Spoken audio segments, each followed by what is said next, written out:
হচ্ছে ক্যালসিয়ামের আমার শরীরে অভাব আছে, সেই ক্যালসিয়ামের অভাবটা আমি কি কি খাওয়ার মাধ্যমে পূরণ করতে পারি। সবসময় যে আমি ট্যাবলেটের উপর বা ক্যালসিয়াম সাপ্লিমেন্টের উপর নির্ভর করবো তা না। হ্যাঁ,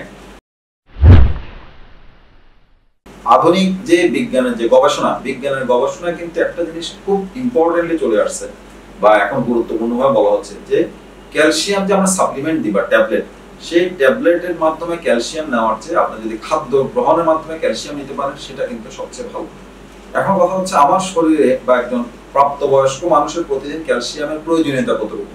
এটা বলা যায় একটা প্রাপ্তবয়স্ক মানুষের ক্যালসিয়ামের প্রতিদিন প্রায় 1000 থেকে 1200 মিলিগ্রাম ক্যালসিয়াম দরকার হয়। কিন্তু এই পুরা ক্যালসিয়াম কিন্তু আমার খাওয়ার মাধ্যমে মানুষ নিতে পারে না। আবার কখনো কখনো কোনো রোগে কিন্তু ক্যালসিয়ামের ঘাটতি আরো বেড়ে যায়, সেই সব ক্ষেত্রেও কিন্তু আমাদেরকে ক্যালসিয়াম সাপ্লিমেন্ট ট্যাবলেট দিতে হয়। কিন্তু খাদ্যের মাধ্যমে কিন্তু এটা কিছুটা হলেও পূরণ করা সম্ভব।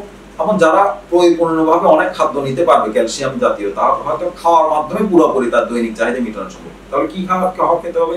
একটা হচ্ছে দুধ, সেকেন্ড কথা হচ্ছে দুগ্ধজাত খাবারের ভিতরে হচ্ছে দই, সেটা আমি বলতে পারি টক দই। থার্ড যদি বলতে হয় বলা যায় কমলার রস, মানে আমরা যে অরেঞ্জ জুসেও কিন্তু ক্যালসিয়াম আছে। আর সবুজ সবজির ভিতরে ক্যালসিয়াম আছে। তাহলে সবসময় আমাদের মনে ধারণা যে দুধ খেতে পারছি না, আমার শরীরে মানে ক্যালসিয়াম আসতেছে না।